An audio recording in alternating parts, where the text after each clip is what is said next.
रामकृष्ण हरी. समाधी घेतली आळंदी भवती, शोभे सिद्ध मांदी. सन्मुख उभा अजान वृक्ष, देव देती येथी साक्ष. कीर्तन गजरी, नाम घोष चराचरी. ऐसा सोहळा ऐसा आनंद, एका जनार्दनी नाही भेद, एका जनार्दनी नाही भेद. नुकताच संतश्रेष्ठ ज्ञानेश्वर माऊलींचा संजीवन समाधी सोहळा या अलंकापुरीमध्ये पार पडला. गेल्या अनेक वर्षांपासून या सोहळ्यानिमित्त विश्वधर्मी प्राध्यापक डॉक्टर विश्वनाथ दा कराड सरांच्या संकल्पनेतून जागतिक सहिष्णुता सप्ताह सोहळ्याचं आयोजन या इंद्रायणीच्या घाटावर करण्यात येतं. यावर्षी देखील माईल्स MIT शिक्षण समूह, विश्वशांती केंद्र आळंदी यांच्या वतीनं तीर्थक्षेत्राकडून ज्ञानतीर्थक्षेत्राकडे हा 7 दिवसांचा विशेष कार्यक्रम या पुण्यपावन भूमीमध्ये पार पडला. या कार्यक्रमाचा विशेष भाग असलेला कीर्तनधारा हा कार्यक्रम आम्ही आपणाकरता विश्वशांती दर्शन या चॅनलच्या माध्यमातून विशेष भागांद्वारे घेऊन आलो आहोत.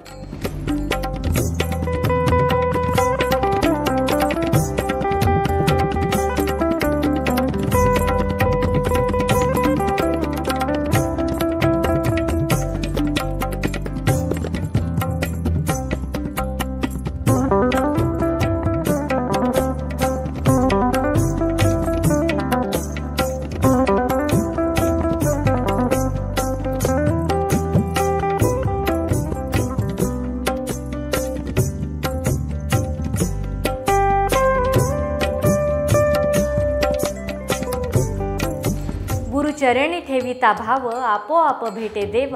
म्हणून गुरुसी भजावे, रूप ध्यानासी आणावे. गुरु म्हणजे आहे काशी, सारी तीर्थे पायांपाशी. तुका म्हणे ऐसा गुरु, त्यांचे चरण हृदयी धरू. संत कृपा आणि गुरुचं महत्त्व काय हे पाहूयात आजच्या कीर्तनधारेतून हरिभक्तपरायण तुकाराम महाराज मुंडे यांच्याकडून. हरिराम कृष्ण हरी.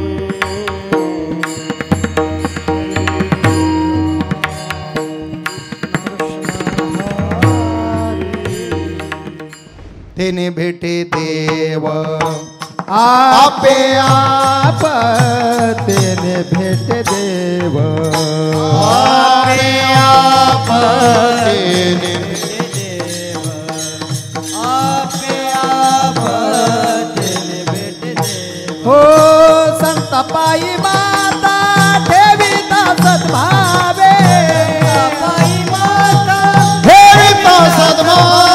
संता पायी माता ठेविता सद्भावे, पायी माता ठेविता सद्भावे. हो देणे भेटे देव आपे आप, देणे भेटे देव आपे आप, देणे भेटे देव देणे भेटे देव. संता पायी माथा ठेविता, तेने भेटे देव आपे आप. आपल्या संत परंपरेमध्ये तर एवढं गोडवा सांगितलाय, नुसते पाय नाही महाराज, पायाचं तर पुढं जाऊ द्या. हो देवईची रज शरणीची माती, धावत चालती मागे मागे. नामयाचे पाठी चाले केशिराज, लागावया रज चरणीचे. ऐकणारी मंडळी सुज्ञ आहे, बहुश्रुत आहे आणि कॅमेऱ्यातून हे लाईव्ह प्रेक्षेपण चालू आहे.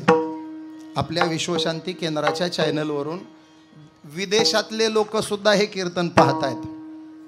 आणि आदरणीय कराड साहेबांच्या घरी आत्ता ह्या वेळेला हेच चॅनल सुरू असतं आणि सगळी मंडळी घरी बसून हा कार्यक्रम व्यवस्थितपणे पाहत असतात. एक ज्ञानेश्वरीतली फार गोड ओवी डोळ्यापुढे आली. इथं दुसरं काय बोलायचं महाराज. ज्ञानाचं काठिण्य सांगितलंय किंवा परमात्मा किती दुर्लभ आहे ज्ञानोबरायांनी सांगितलंय. तो बुद्धीचा विषय नाही, तो मनाचा विषय नाही, इंद्रियाचा विषय तर फार लांबची गोष्ट आहे. मनाची नखी न लगे, बुद्धीची दृष्टी न रिघे. इंद्रिया किरजोगे होईल काय. अरे जिथं मन आणि बुद्धी जाणार नाही तिथं इंद्रियाला तो कळेल का. इंद्रियाचा विषय नाही. पण माऊली म्हणतात मना बुद्धी आणि इंद्रियाचा विषय नसलेला परमात्मा आम्ही आमच्या शब्दाचा विषय करू, वाणीचा विषय करू, वाचेचा विषय करू. कशाच्या जोरावर? माऊलींची आता ओवी ऐका. एवढे एक सोभग ओळघे वाचेचे अंग, गुरु पद पद्म परागला हे जे का. माऊलींनी गुरुच्या पायाला कमळ म्हटलंय आणि गुरुच्या पायाखालच्या मातीला पराग कण म्हटलंय.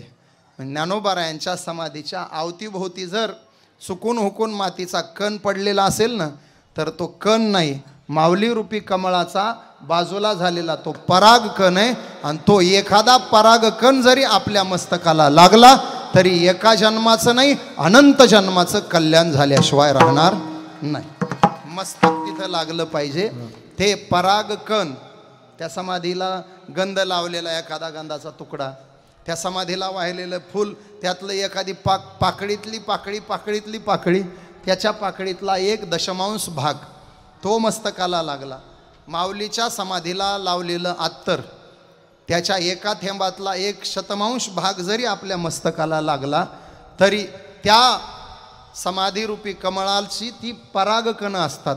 आणि त्या परागकणाचा स्पर्श आपल्या जीवनाला होणं म्हणजे मन बुद्धी वाचेच्या पलीकडं असलेला परमात्मा आपल्या वाचेत आणि शब्दात आणि डोळ्यात येऊन समोर उभा राहणं. विठाला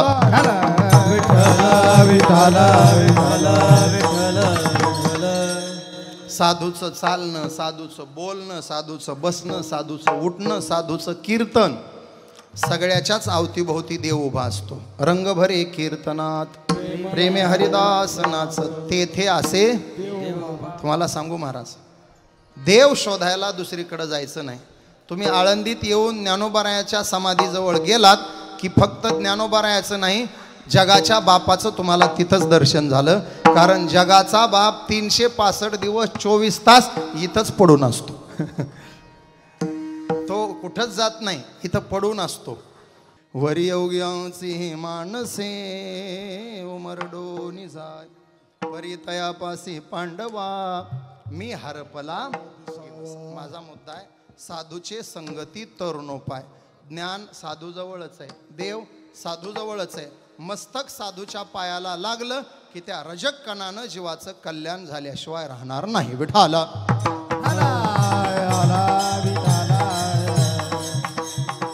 लावत राहायचं महाराज. एक दिवस तो सोन्याचा आल्याशिवाय राहणार नाही. एक गोष्ट वाक्य, कोणतंही काम करत असताना प्रामाणिकपणे झोकून देऊन काम करत राहायचं. कुठलंही काम एका दिवसात होत नाही. वाक्य नीट आहे का? कोणतंही काम एका दिवसात होत नाही, पण एक दिवस झाल्याशिवाय राहत नाही. एका दिवसात अपेक्षा करायची नाही, पण एक दिवस होणार आहे हा विश्वास संपू द्यायचा नाही. माऊली एका दिवसात कृपा करणार नाहीत, पण एक दिवस कृपा केल्याशिवाय राहणार नाहीत. विठाला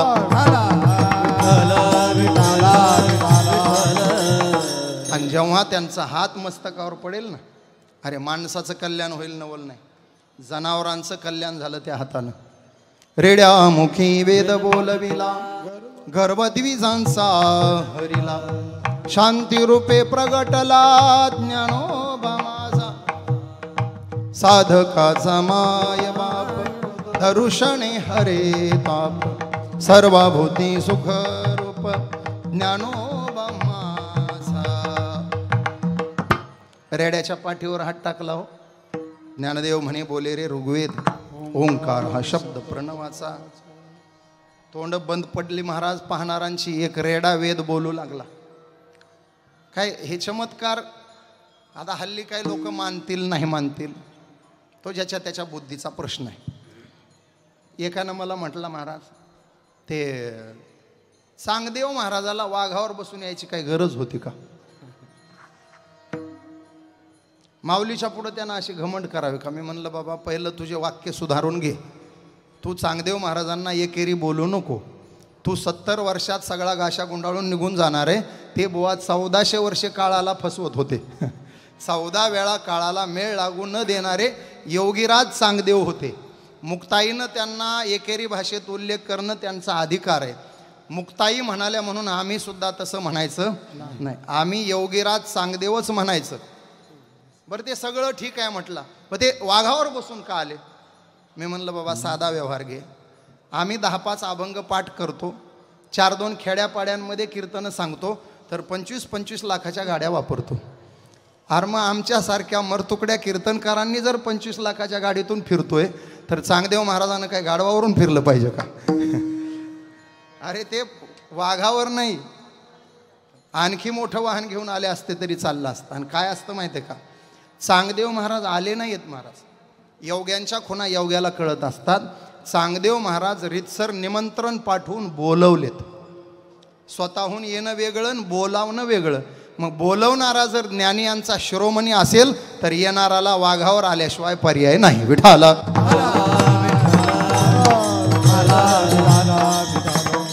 संकेत आहेत ते. त्यांनी येऊ का म्हणून परवानगी विचारली आहे. तुम्ही म्हणाल कुठं विचारली? कोरा कागद म्हणजे परवानगीसाठीच पाठवला होता. मला भेटायची इच्छा, येऊ का? 65 ओव्यांची 65 म्हणजे भेटण्यासाठीचं निमंत्रण होतं.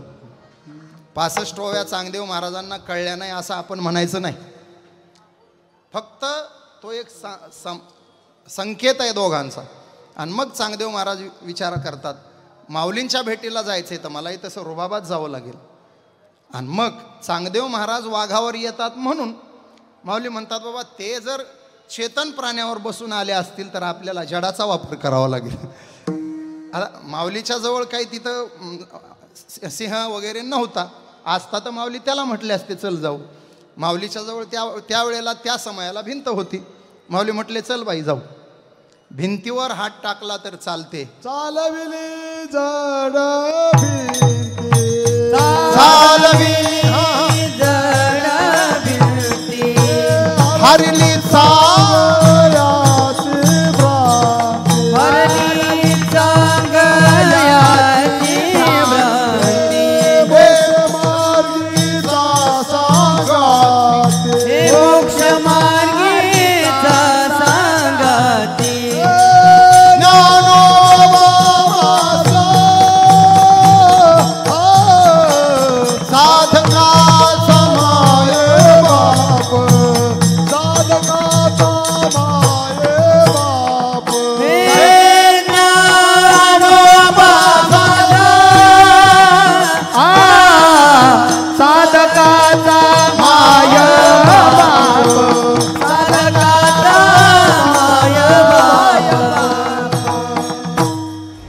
संत कृपा आणि गुरुकृपेचे महत्त्व आपण आजच्या भागातून पाहिले. भेटूयात पुढच्या कीर्तनधारेत. तोपर्यंत रामकृष्ण हरी. मस्तकावर हात पडला काय, त्यांचा शब्द कानी पडला काय, त्यांचे रजक्कन आपल्या मस्तकी लागले काय, आपलं कल्याण झाल्याशिवाय राहणार नाही. याला शास्त्रीय शब्द आहेत. त्यांचे रजक्कन आपल्याला लागणं स्पर्श कृपा म्हणायचं, त्यांचा हात मस्तकी पडणं हस्तकृपा म्हणायचं, त्यांचा शब्द कानी पडणं शब्दकृपा म्हणायचं, आणि त्यांची नजर आपल्यावर पडणं नेत्रकृपा म्हणायचं. चारही माध्यमातून साधू साधकाला बोध देत असतात.